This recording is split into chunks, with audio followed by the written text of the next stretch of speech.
It starts with love. I don't know why. It doesn't even matter how hard you try. Keep that in mind. Your desires rise for slay the due time. All I know, time is a valuable thing. Watch it fly by as the pendulum swings. Watch it count down to the end of the day. The clock takes life away. It's so All right, everybody. Welcome to another episode of the SPNHL Talk with the KOD himself here, Cuban, flying solo.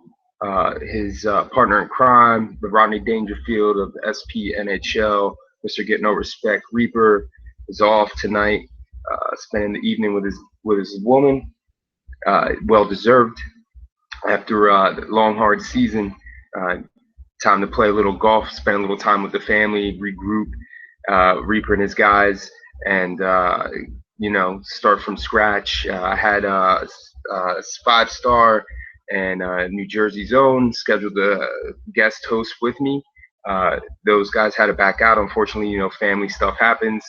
Something came up. 5-star. I'm thinking of you, buddy. He ran out. I had to take care of some family stuff, and New Jersey's out having a good time. Of course, preparing for Monday's matchups.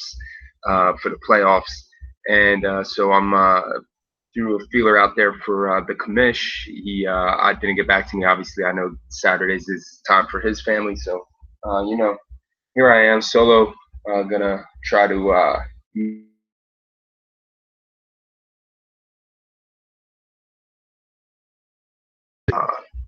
with everything that's going on in the league. We had some big matchups going into week 5, playoff implications all over the place. Dallas controlling their destiny, had an opportunity to fight their way into the playoffs, but unfortunately lost the pivotal game they needed to against Colorado earlier in the week, and that cut them short, and their playoff hopes were diminished, and the West was set, and it just turned into seeding. And going into the matchups for Friday night with the flex, Calgary held a slim 1-point lead over Nashville.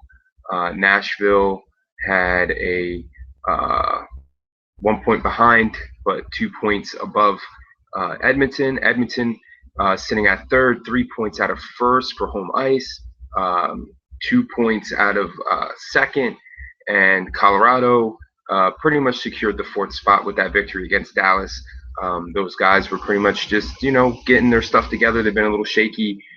Sources say that they have corrected some of their issues, and they were going to go into Friday night with a refocus. Going into Friday night, game 1, Calgary faced off against Boston, the number 1 seed, locked up. President Cup winners, congratulations, Boston, for an excellent season. And unfortunately for Boston, Calgary was rolling with their playoff line, letting chips fall where they lie. Wanted Cuban. I wanted my best guys out on the ice for those 3 games on Friday, just to see where my guys were at, because we really haven't put that lineup together for the last few weeks, because I've been trying stuff out, and 2, just to gauge my guys and make sure that they were playoff ready, and they responded. Big win against Boston, 7-1. Hats off to Burst and his guys. They were a little misconformed with the roster. It wasn't quite the ultimate lineup that he probably would have played against us if we were going to face each other in a definite playoff matchup. But that team's deadly regardless if he doesn't have his entire lineup out there. It's still a deadly lineup, and my guys, we took it seriously, and we beat them 7-1. We then rolled into our game against Nashville. Nashville had won their game against Toronto, and we were holding a 1-point lead. We needed this win to at least secure the number 2 spot and home ice for that playoff matchup if we ended up winning. We didn't know what Edmonton had done, and so we went out and we beat Nashville, a team that had given us trouble throughout the entire season. We won 7-4. Sports Geek had Red Flag and Turtle out there, himself and net, Jay Carlos on defense, but it was 7-4 was the final score. But to be honest, hats off to Nashville. They played tough, but my guys came out again. pressuring the puck and putting it in the net, and pretty much were in control for a lot of that game. And then we go into our final matchup against Colorado with finding out that no matter what happened after beating Nashville, we locked up home ice. Even if Edmonton turns around and beat Nashville and we lost, we had more wins than them, so we would lock up the #1 seed. So I let the guys have some fun. Took Jaddy out of net, played him right wing. Choku wanted to go to forward, so he went to center. MG dropped down to play defense with me, and Wally dropped in net. We were getting manhandled by Colorado there till the third period, and we just went off and ended up beating them 9-6, winning 3 in a row in the night, solidifying home ice throughout the Western Conference playoffs. If Boston were to get eliminated, then we would control the entire home ice for the finals if we get to the finals ourselves. I don't want to overlook anybody. Colorado had given us problems the entire season. We did end up with a winning record against them for the season, but they weren't easy wins. We fought every single time, and I expect a battle from these guys come Monday night. Moving now to Edmonton, locking in the #2. They go 3-0 for the night. Defeated Nashville in their last game to solidify that spot. So Nashville then falls down to the 3 spot, and Colorado the 4 spot. Setting up our playoff matchups is Calgary versus Colorado, Edmonton versus Nashville. Nashville having to pretty much, go to Edmonton, get some hard wins, which they haven't had much luck over in the East. There was really only one real battle. I had a write-up on games to watch. Moving forward, I'll probably talk to Plisk about using the games to watch more for write-ups instead of game of the night, because I feel game of the night just solidifies just 2 teams where maybe there's 2 or 3 important matchups in the night, and this way we can touch on all the important games that teams are facing that night, and blanket everybody and get everybody out there to realize that it's just not just 2 teams, it's like 2, 3, 4 teams sometimes that have an opportunity to showcase themselves. But I had a nice write up there for that matchup between New York and Pittsburgh, with the countless ways that could have possibly finished. But at the end of the day, Pittsburgh needed to win all 3. New York needed to handle their business. They both won their game 1s, leading to the 2-game play-in for Pittsburgh, and it was done after game 1. New York won, solidifying the playoff spot for themselves. And so they have the #4 seed. Toronto had the #2 seed locked up, so they went into the night not really needing anything other than just warm-ups. And Carolina came out, and they knew they had the #3 seed locked up, and they could have made a little bit of noise on some stuff, but I mean, more or less they were just out there having fun. So the #1 and #4 seed, Boston versus New York. Boston again having home ice advantage throughout the entire playoffs if they make it all the way to the finals. And then a matchup between #2 Toronto and #3 Carolina.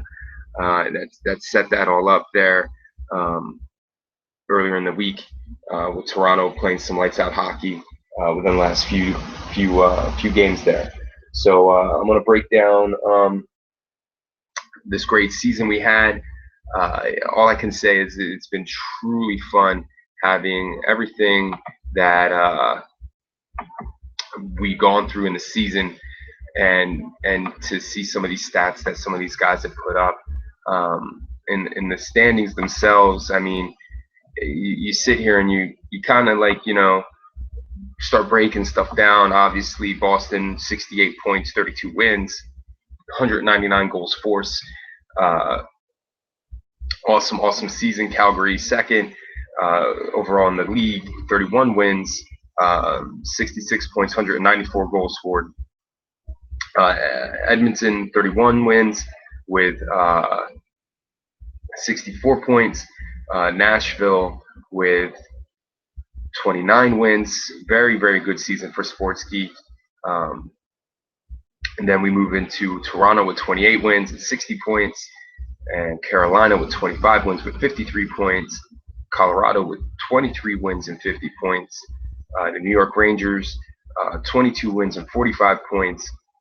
Pittsburgh Penguins, 19 wins, 41 points. And if you would have said to me at week 2, the end of week 2, that Pittsburgh would have been in a playoff contention position come week 5 for a play-in game, I would have told you were nuts.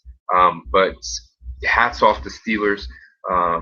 He rounded the troops, made some moves, acquired some talent with Killer Rampage to go along with his brother Killer for Life. Cornette started chipping in, and they started chipping away at that bad deficit. If this team would have played 500 hockey the first 2 weeks, it's not without a doubt that they would have been standing there in the playoffs.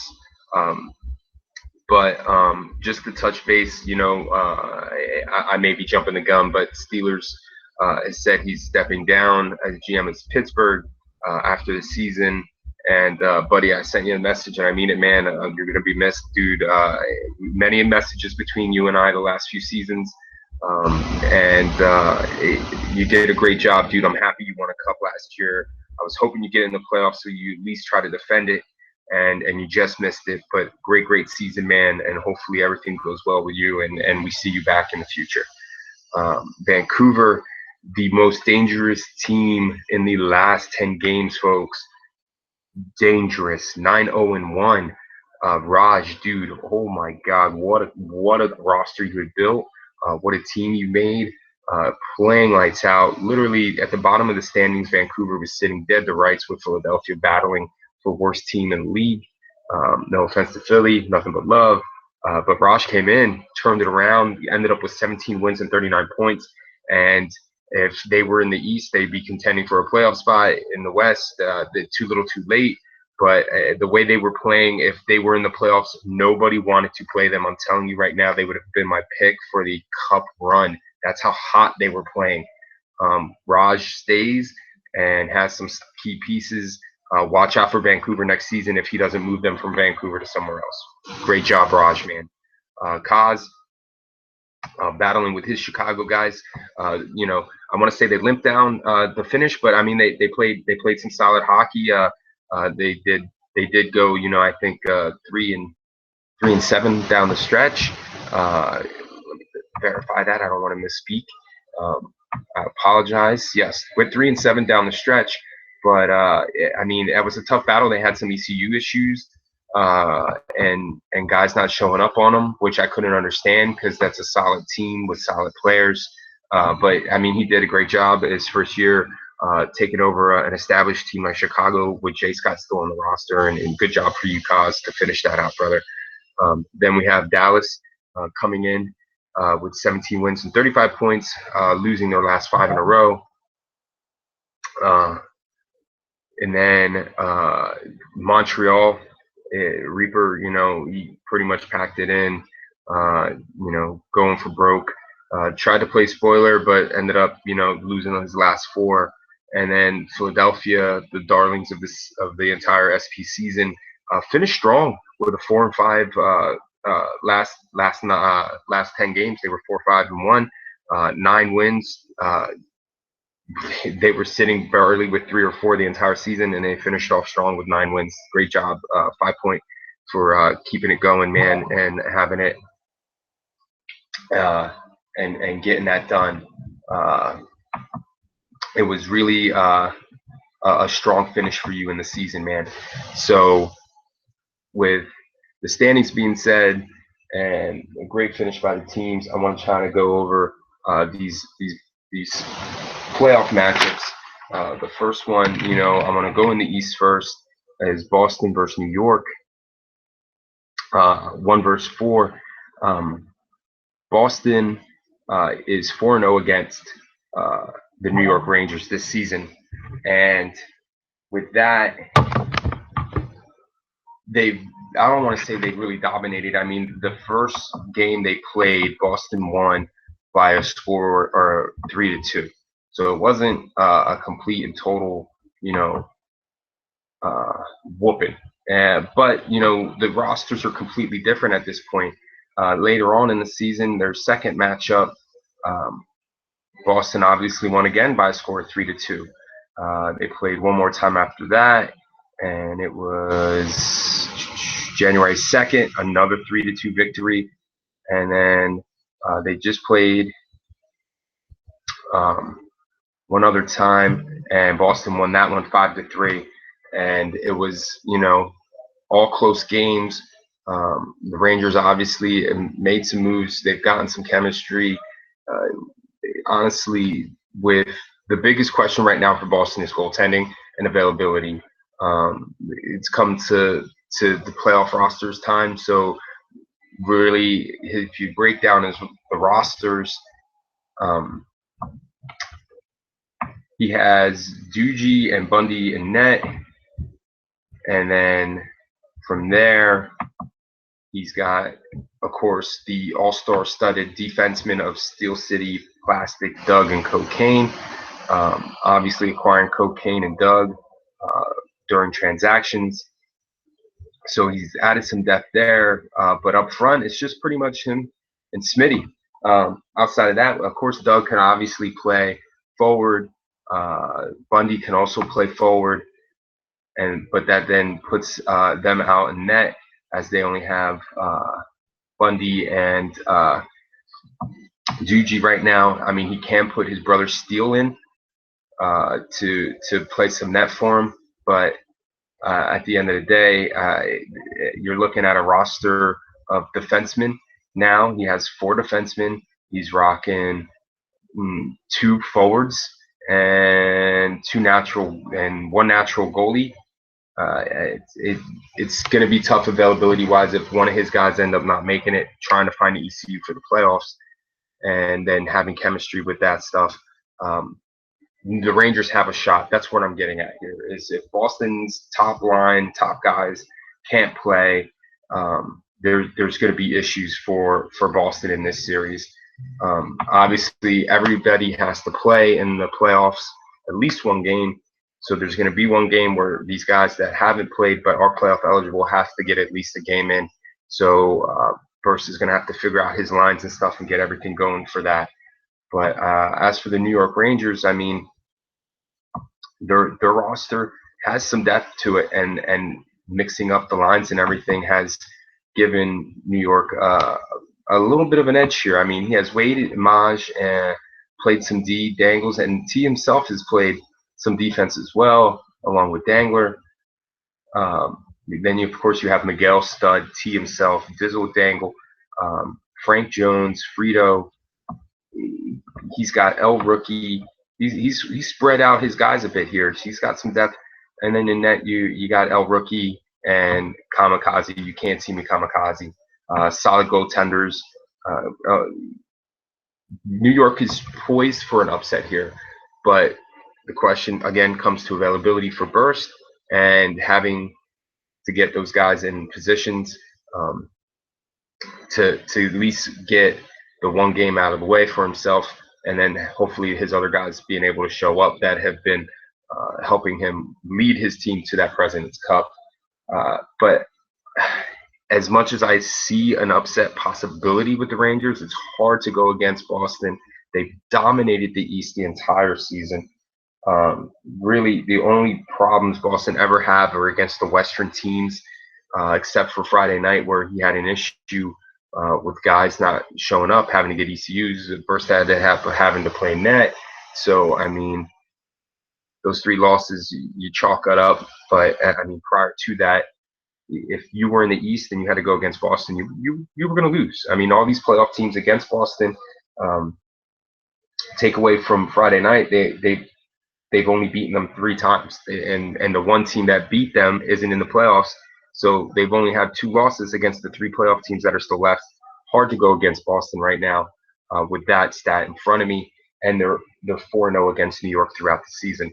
I see Boston probably winning this series 4-2. New York does make it a matchup. I mean, when you have Stud and Miguel and T up front to go along with Dizzle and Dangle for days, you're set up to work the puck. And El Rookie in net, last year's Vezina, even though his stats are still great. I mean, 77.99. That's an awesome save percentage. 28 games played. Goals against is a bit high. I mean, 4.14 is pretty high for a goals against average, but I mean, he's got Kamikaze with a 75.82 and a 3.64. They can cause some trouble for the Boston Bruins, but my gut tells me that Boston's going to walk out of this 42 and move on to the next round. That takes me on to the Toronto-Carolina matchup, where Toronto holds a 3-1 advantage in the series during the regular season against Carolina. And those games, let's take a quick look at how those broke down here throughout the season. Carolina and Toronto, guys. Toronto won game 1, 6-5. Then they came back and won second matchup against them 5-4. And then they play a third time in which Toronto won 10-3. And then obviously the final matchup, Carolina took 5-4. And that's the series there, 3-1 Toronto. Carolina's been on fire. They've kind of turned it on later in the season, gotten their stuff together, and the team's playing very, very well. We lost to them. Calgary did recently the other day in a very tight matchup. Gave up a goal late, lost 5-4. Overtime, I believe it might have been, but it didn't matter. I mean, we had to battle back just to make that look like a game, and they pretty much handed it to us. Murphy playing the load on defense with 23 games in, Lemols and Snatch splitting time there, 14-13 games each, and then you have Tricks with 11. On defense, and then you got a few other guys sprinkled in there with some other games that they have picked up from other teams. But I mean, you go to their forwards, and that's where they get dangerous. Of course, the league leader in goals and points this year, Street Smurf, 83 goals, 79 assists. For a guy that people say all he does is hold the puck, I mean, 79 assists seems like a pretty great number. 162 points, 4 points per game. Serge with 35 games played, 101 points. Great season for Serge. Tricks, 23 games played, 33 goals, 35 assists, 68 points. Then you got Pliskin with 23 more games. Lemols with 6 games played, and Snatch with 3 games played up front. I mean, they set themselves up for great, trouble. I mean, real trouble for Toronto going into this matchup with that offensive power. And then you got in net, you got yourself Pliskin has 19 games played. And then you got Buds with 10 games played, and then you got Yogi Bear who has 7 games played, but is rocking an amazing 79.46 save percentage, and that seems to be who I think they've been riding the last few games. He's 5-2. 3.29 goals against with a shutout under his belt. So I'm going to say that Carolina has himself a pretty good looking goalie right there moving into this matchup against Toronto. Toronto, of course, has themselves a decent defensive pairing of goalie man and Irish. I mean, Irish put up some great points this season. And goalie man availability seemed to be a little bit off, but I mean, he was still there for at least half his team's games. 25 games played, Irish with 24. Of course, you have Cuswell and J-Bro with 19 and 11 each. Irish with 36 points back there for defense. That's awesome. Great job, man. Top 10 in points with that stat. And then moving to their forwards, of course, Matt Keno. Obviously, 39 games played, 63 goals, 83 assists, 146 points. Amazing. Mesmerized, clutchability, math. And then Irish played some up front, and J-Bro, Cuswell. And then Polar, every single game, straight, every single game, fighting it for Toronto there. 3.27 goals against, 78.86. This is going to be a battle. I really think that regardless that Toronto may have had a 3-1 lead. I think Carolina found themselves a goalie in Yogi Bear. We played him the other night, and the guy was, standing on his head. But I feel that, anytime my team goes on the ice, every goalie gets the hair up on their back and all of a sudden becomes Patrick Waugh. But still, the team around him still played really, really good. And this matchup here is going to go 6 or 7 games. If I had to pick, I mean, the firepower on offense. I mean, you got the top 2 guys in offense, point scoring going against each other. You got Polar, who's played a great season with 78.86. I mean, you got to look at the defensemen, and I like Irish and goalie man over Murphy and Snatch, or Murphy and Moles, or Murphy and whoever. I'm gonna lean toward Toronto to win this one. Carolina definitely can turn this around. I'm not sold on Toronto, but if I'm picking right now, it's Toronto winning this in 6 and going on to play Boston for the right to represent the East. Going into the West, Calgary, has the #1 seed. Home ice throughout the West. They're going to go against Colorado. They were 4-1 against Colorado this season. Beat them 2-1 the first game. Lost in overtime 5-4. Then beat them 9-5.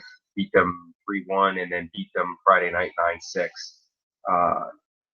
Obviously, on paper, Calgary has, myself and Ichoku on defense.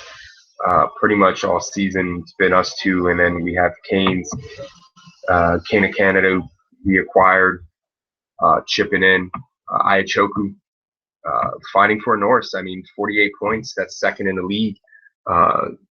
Hands down. I mean, the guy had 24 penalty minutes, 50 hits, 30 shots, 20%, 6 goals, 42 assists, 1.3 points per game, 41 plus minus. Lights out. Ichoku lights out this season.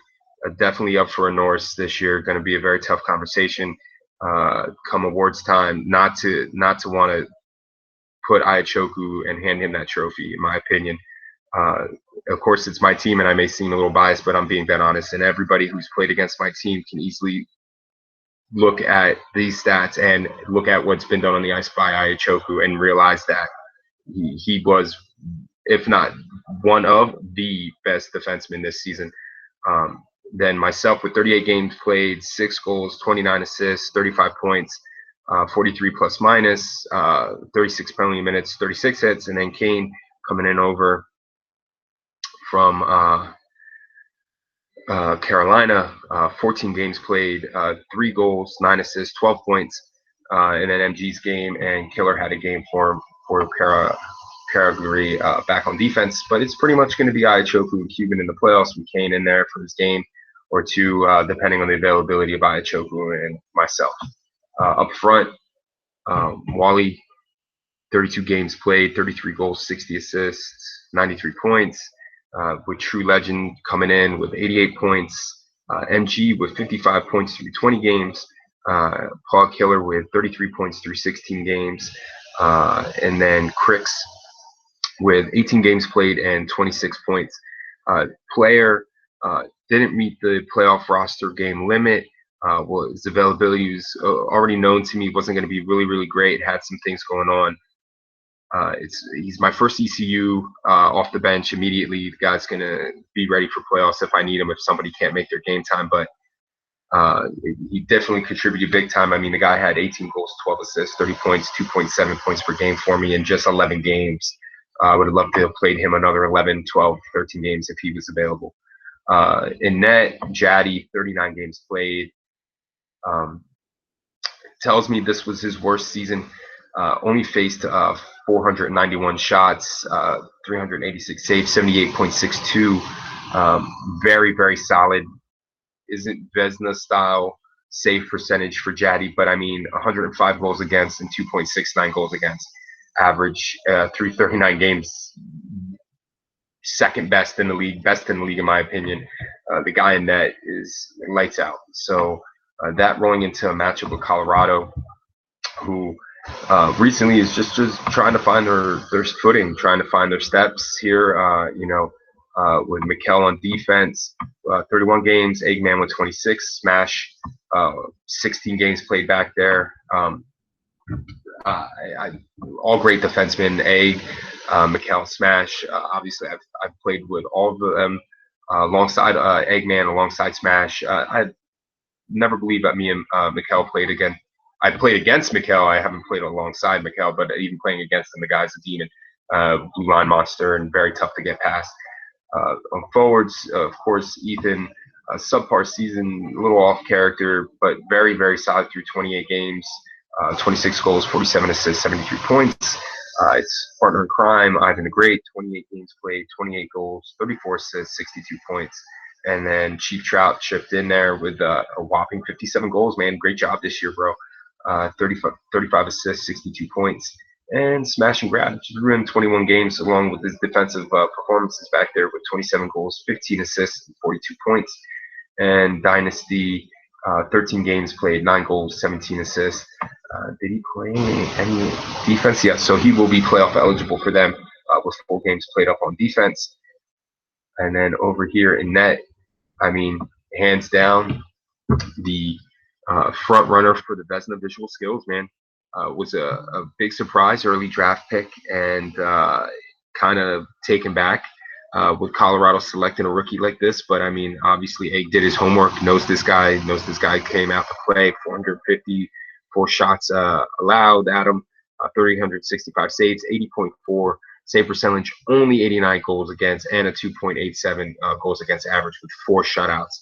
So it's very hard to not want to say that this guy was lights out in net. You got I Am Wall with 6 games played with a 77% save percentage, and then Eggman not too shabby himself there with 3 games played, 81.82 save percentage, buddy. Great job in net there. Gonna be a great matchup against Calgary, but I see Calgary coming out on top, 4-1. This is going to go 5, and Colorado's going to put up a great effort, but just the defensive stranglehold of Jaddy, Ayachoku, and the back there,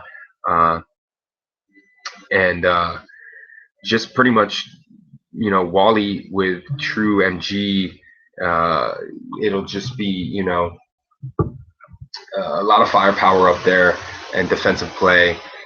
Trout, Ethan, and Ivan are more than capable of lighting up the lamp on Calgary, but just the season says that Calgary has the slight advantage here in this matchup, and they're gonna win this first round one, 4-1 in 5 games. This then moves us to another great matchup. Nashville, who was on fire, had an amazing 16, 17 game win streak. Had themselves looking like they were going to ride out, and the home ice was going to go through Nashville. But last 6, 7 games, they kind of started slipping a little bit, and they lost their footing on the number 1 spot. And the competition, they pretty much weren't crawling up behind anybody, and they went 3-7 in their last 10. Just trying to, finish the season, ended up slipping down from the number 1 spot to the number 3 spot, and having to go now to Edmonton to play 5 Stars, great team, who's been finished 7-3 there, and has a great record against Nashville this season, going, I believe, is 4-1 against them. So with that being said, kind of leaning toward the same thing between Edmonton and Nashville here is, 5 Stars team is pretty much locked down on on Nashville. Edmonton's controlled the series. I mean, Uber and 5 Star played every single game pretty much on defense. Gui chipped in a few games, Hills chipped in a few games, but it pretty much, and New Jersey chipped in a few games, but you got Uber, who leads all defensemen with 57 points, 32 plus minus, 50 penalty minutes though, 11 hits. I'm not getting into the giveaway takeaways. That's a different show, but Uber did pretty good. 11 goals, 46 assists. 5-star then comes right in. 41 games played, 10 goals, 35 assists, 45 points, 45 plus minus. 98 penalty minutes, still real aggressive, 72 hits. I mean, if 5-star can stay out of the box in the playoffs and control his aggression a little bit, I mean, that just helps them out unbelievably. Up front, ACK, Stoner Boy, Cash, One Shot.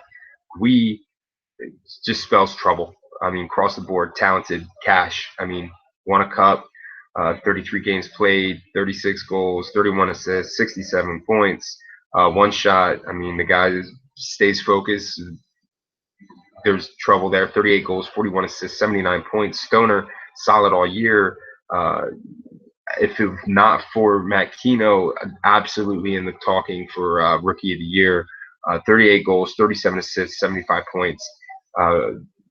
Gui, 16 games played, 19 goals, 20 assists, 38 points, a little off his goal, his game points per game average that he's usually known for, but I mean, still just as deadly with the puck.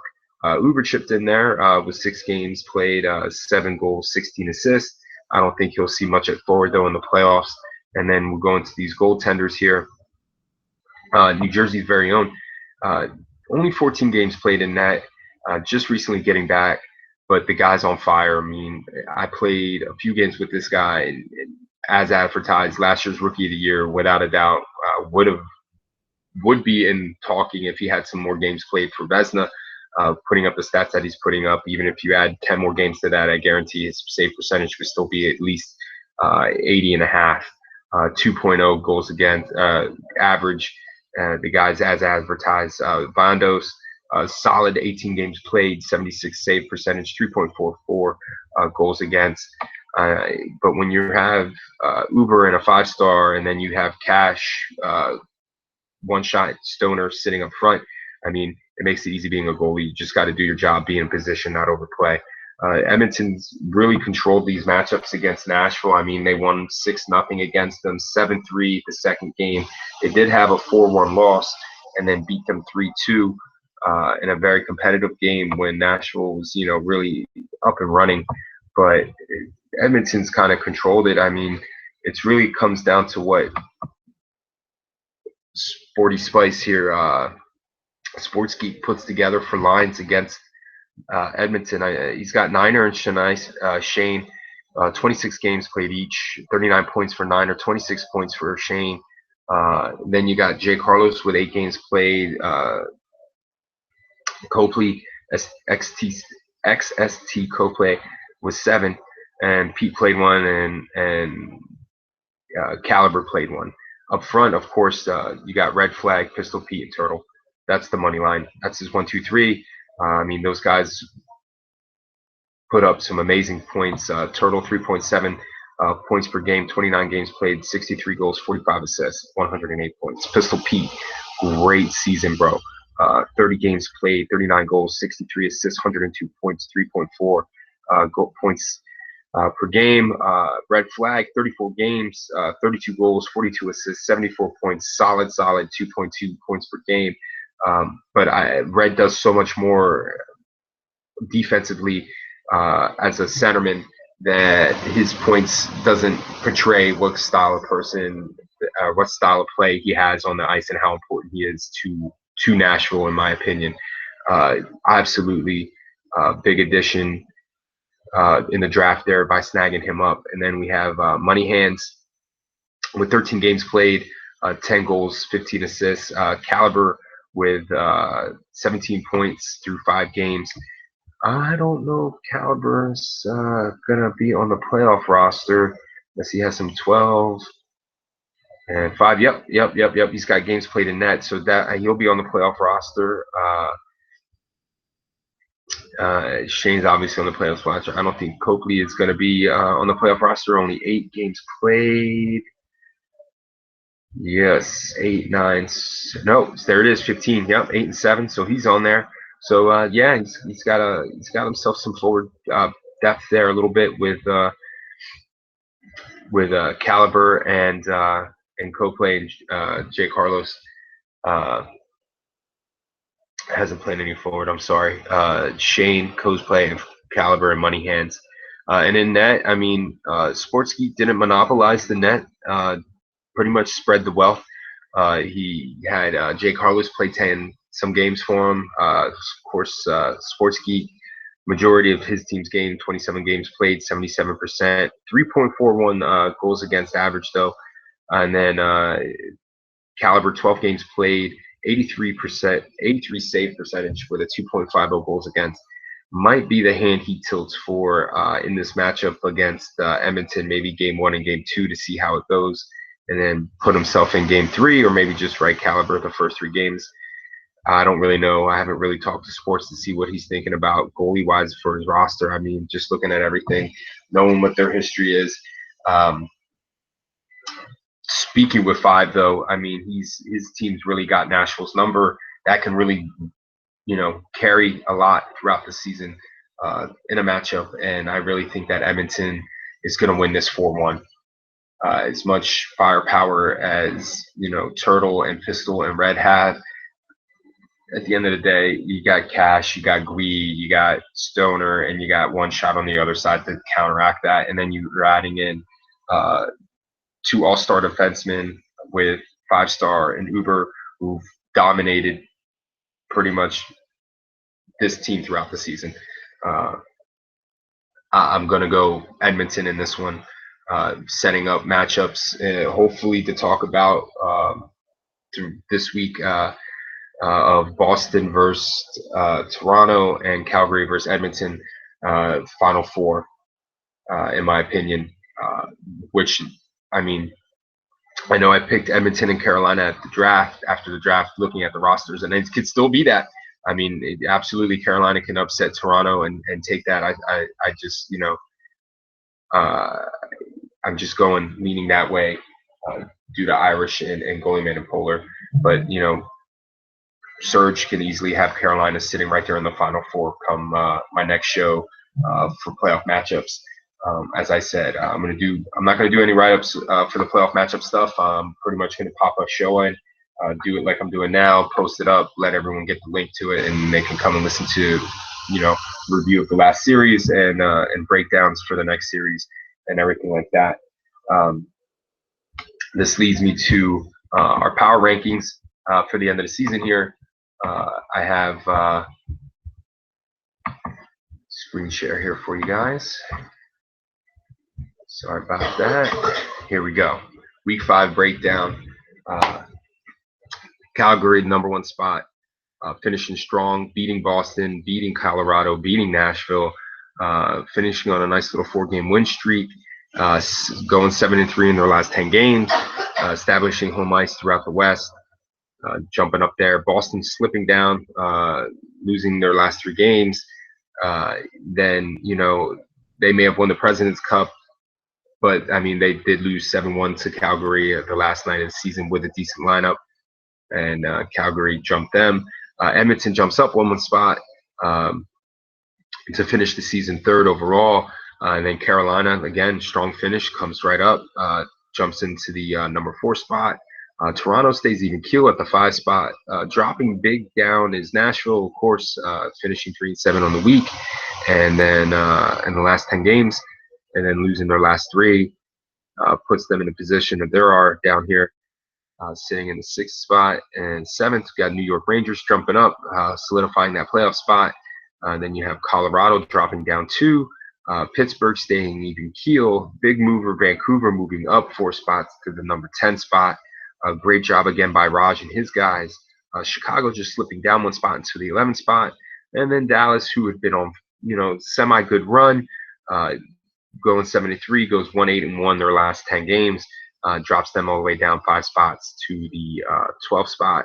In the 13th spot, slowly trickling his way down throughout the season, Puerto Rico, his Montreal Canadiens, moving down to the 13th spot. And Philly, even though with a strong finish, still 9 wins, kind of hard for me to just, knowing what Montreal had done and the talent they had and the games they had played, to jump Philly over Montreal, because I feel best of 7 Montreal would win at least 4 games in that matchup, and Philly is going to stay at the bottom spot since they've been there all year.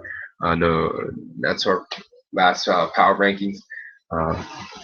Just to touch on something that had been going around is, on the forums they brought up the roster. Steel City put a nice article out there. A lot of stuff that I had touched on, talked about in prior conversations with people in prior chats about looking at, as a league, changing the minimum roster to 8 players to help one with spreading out talent, having these guys that are on teams that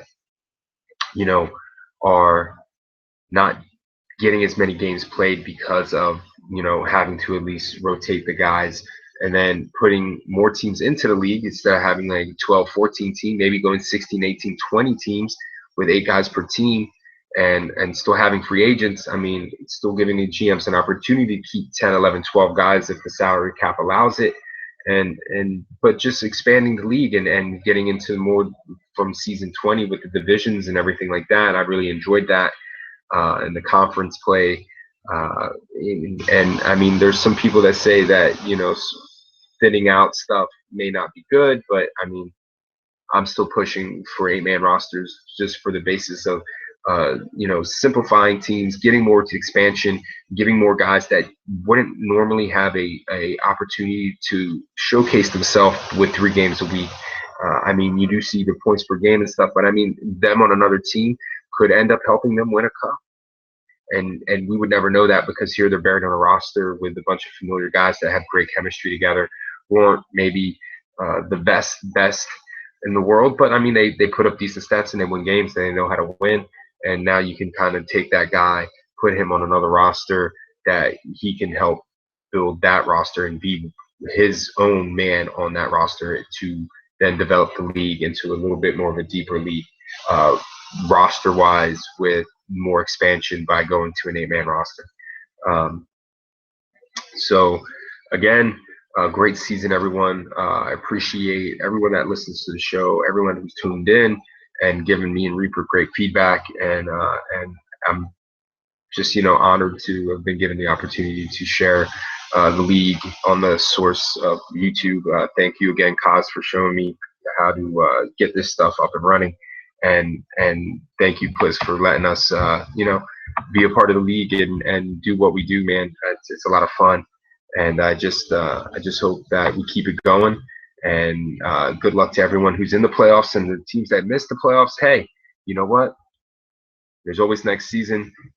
Get ready to, those teams that just missed out: Pittsburgh, Vancouver, Chicago, Dallas, Montreal, Philly. You're on the clock. Your lottery's coming, and you're gonna get your opportunity. So the pick's got to be in. You know what I mean? You got to be ready. I'm with the number 1 pick. All right, guys. As always, be kind to each other, and virtual players live, hockey players lives matter.